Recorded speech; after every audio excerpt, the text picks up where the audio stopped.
Hello YouTube, I'm back with part 4, I think we're on, of the reptile room tour. And this time we'll be covering frogs and turtles.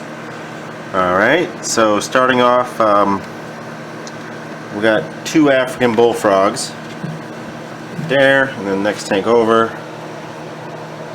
there's another one. And I got these guys back in April. They were about a quarter of this size. They were tiny. But now, as you can see, they're growing.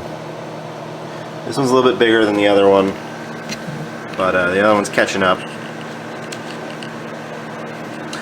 So, you know, I'm a little impatient with these guys. I can't wait for them to get huge, like African bullfrogs do. Okay, let's see if I can get a...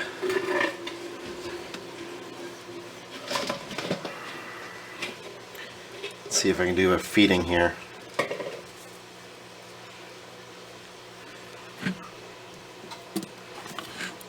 There he goes. Roach for you.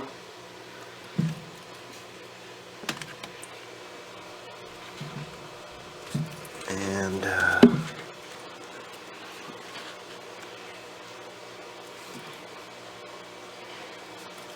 there we go. So they each get a roach. They eat great. No surprise there. And yeah, I really like these guys. Really cool. They're in 10 gallons right now. They'll need larger tanks eventually. And I have to keep them separated because they will eat each other.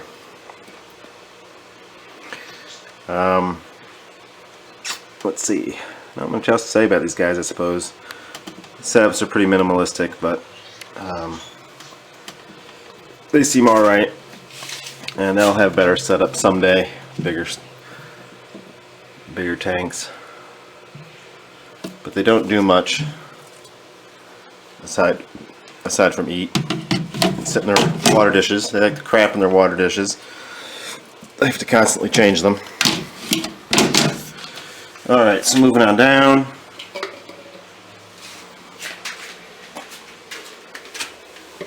We have the cane toad. So as you might be able to tell, I like the larger species of frogs. So cane toads, African bullfrogs. I don't have any Pac-Man frogs, but used to have one of those too. And again, pretty minimal setup, but he's going to get a bigger home too. Probably a plastic bin actually once I get rid of my baby beardies that are currently using them. And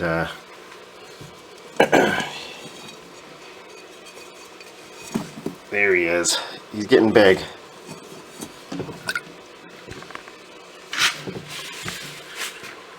So for those of you who aren't familiar with the cane toad, also called the marine toad, this is the largest species of toad in the world, I believe. You can hear him puffing up. He's letting out air. Yeah, the world's largest species of true toad. And I want to say it's the 3rd largest species of frog in the world, but I might be mistaken on that. They're famous for being the invasive species in Australia. And they're also an invasive species in Florida, but a really cool, big, fat, happy toad. This one's name is Lunchbox. And he's still got some more growing to do. Males or females grow larger than males. I'm hoping Lunchbox is a female, but I still don't know. And I threw some roaches in there, but we're not going to see her eat them. She doesn't eat till night time when nobody's looking. But she does eat because her food always disappears and she keeps growing. Okay, so next up we have the leopard frogs. Oddly enough, one of my most popular videos is the one of me talking about the leopard frogs. I don't know why that is. And I still have all of them. I think there's 9 of them.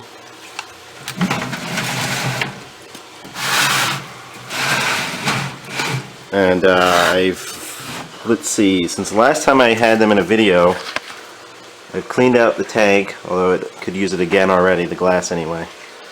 And I put some live plants in there. So we have a pothos plant, an umbrella plant, and I don't know what that other one is. But they all seem to be doing pretty well. So let's go ahead and throw some crickets in here.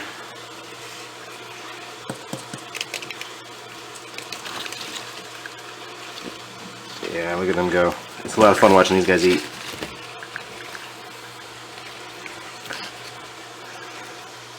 Reminds me of the scene in Jurassic Park where the velociraptors are getting fed the cow, and the cow gets lowered in, and all you can see is the brush moving, and hear the velociraptors. You can't actually see any of them. But that's what it kind of reminds me of, because you throw a handful of crickets in there, and all these plants just start moving. You hear the frogs, but you don't always see them. Of course, a frog is a far cry from a velociraptor, but to a cricket, they're no doubt pretty scary.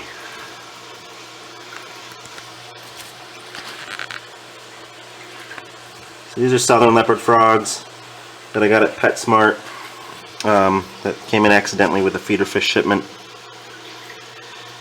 And they're not native to the area, so I keep them here.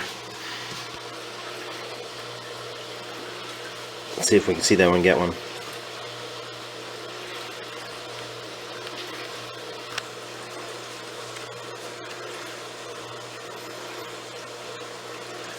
There we go. Cool.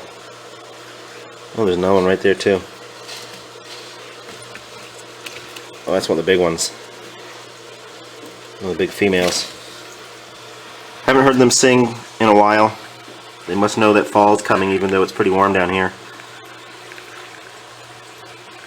But yeah, that's the southern leopard frogs. There's another one.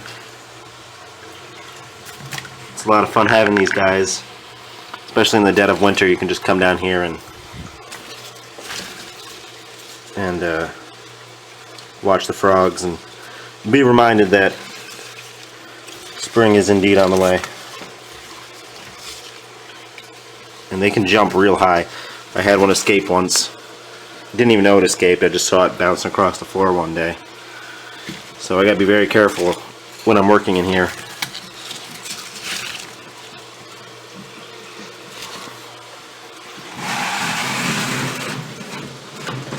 And it's a 55-gallon tank.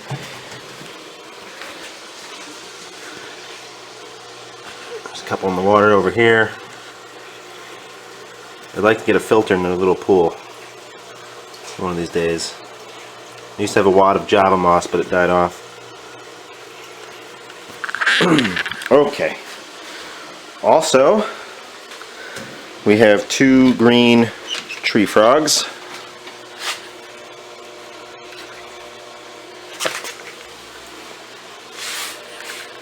And these guys are really cool. I like these guys a lot. This one here in front of me is actually, I won't say hand tame, but he will eat out of my hand. I don't know if I can get him to do it now or not. Let me get myself I gotta get a cricket.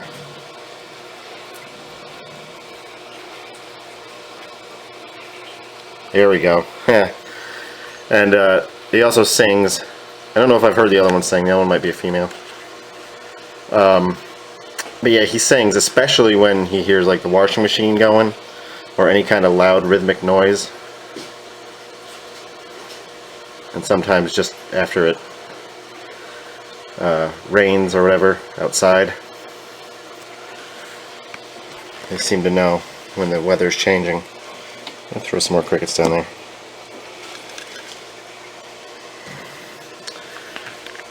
Yeah, there's 2 of them in there. They're in this little Exoterra tank. Pretty simple, pretty easy to take care of for sure. Oh, that one's gonna go for it.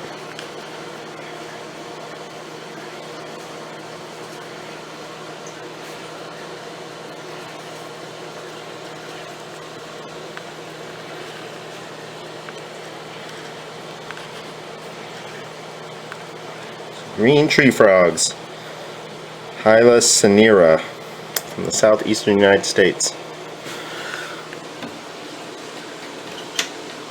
Okay, And last up for the frogs are the Fire-Bellied Toads. Oh, I should also mention the sad passing of some frogs. I did have two chubby frogs and a gray tree frog, and they all passed away. I don't know why the tree frog died. It was shortly after I got it. I got it with one of those green tree frogs and these three guys. Sorry for the dirty glass, by the way. And then the chubby frogs was really strange. I don't know what was going on there. I gave them a larger tank, cleaned out their old one. They were doing great. I got them in April. I had them for, it must have been, I think they died 3 months after I got them, like back to back. One died and then the other one died, and I have no idea why. Maybe it was the substrate. I'm gonna guess that maybe it was the substrate, because like I said, they were doing great and they were eating and they were healthy and I really liked them. I was really bummed out when they died, and I don't think I'm gonna replace them or get any more frogs at all, really. I know my frog collection isn't very extensive or exciting, mostly common stuff, but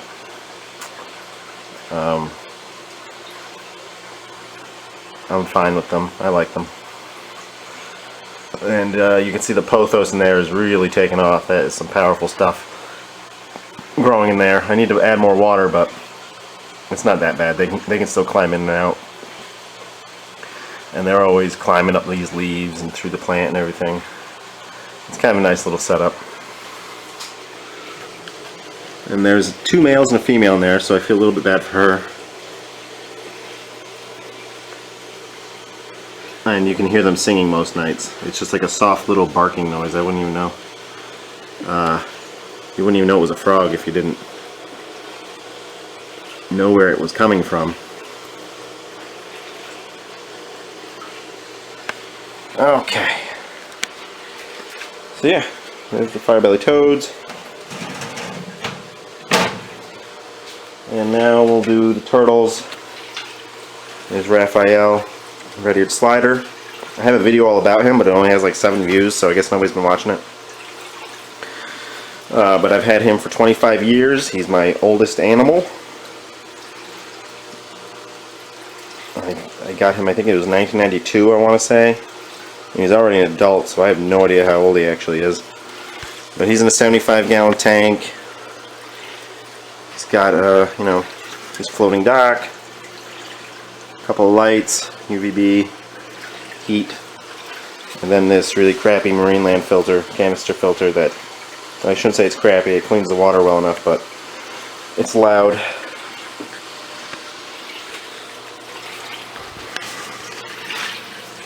And he's always looking for food. And he's been through the ringer, I tell you, man. I got him when I was really young, and he was just in like a bare minimum kind of setup, just a small tank and no filter, no lights, and he survived for years like that until I actually got smart enough to figure out how to properly take care of these guys. But yeah, he's had shell rot, he's had chunks chipped off of his shell. You can see one back there where he's missing a little piece. He's a sturdy old turtle. He used to get out. He used to be able to climb out of his aquarium. Not this one, but when I was younger, the smaller aquariums. He would crawl out of there and then go bask underneath my sister's skylight in her bedroom. How he didn't fall down the stairs or something, I don't know. Yep, that's Raphael. 25 years old and going strong. I don't think I need to tell you what he's named after. And there's Gamera, the mud turtle. Also looking for food. He's a really cool little guy. I really like the mud turtles. They might be one of my favorite turtles. It's like, he's almost like a little tiny snapping turtle. And I got him off Craigslist. Somebody was selling him as a box turtle. They bought him at the pet store labeled as a box turtle. And so they were keeping him as a terrestrial species, and mud turtles are aquatic.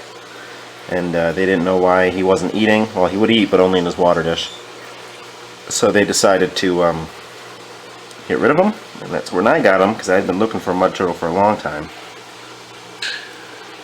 I like these guys. They stay small, they're more manageable than the bigger species, and they're just really neat. Look at that little face.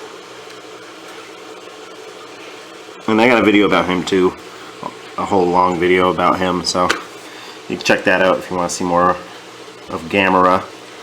He's named after Gamera, the giant monster from Japan. Kind of like Godzilla. Flies around, he's got jetpacks coming out of a shell and fights other monsters and destroys cities and all that jazz. So there's Gamera. 55-gallon tank. Lights. They say these guys don't bask a lot, but he spends a lot of time up there. And then last, for the frogs and turtles, Russell is somewhere in there, underneath his hut, I would imagine. He has been slowing down in activity a lot lately, and I think that's because he can sense that it's getting colder out. Although it really isn't. It's pretty warm out lately. I think it's in the mid-70s today. And, but the days are getting shorter, and somehow they know. So,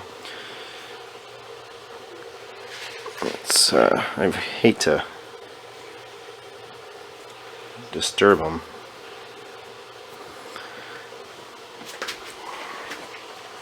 Maybe I can get a shot of him inside there.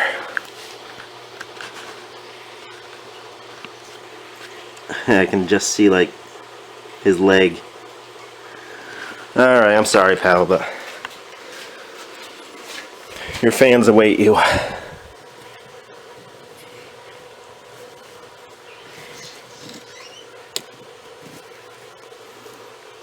There he is.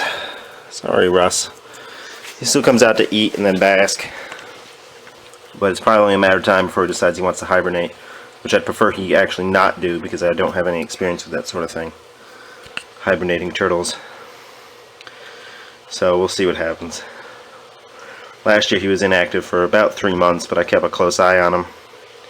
But this year I'll have a space heater down here to keep the temperatures up, and maybe he won't feel compelled to sleep through the winter. Movie recording has been stopped automatically. I guess I've been filming for too long. So I had to... Sorry I got cut off there for a second. There's not much else to say about him. He's got his own video too.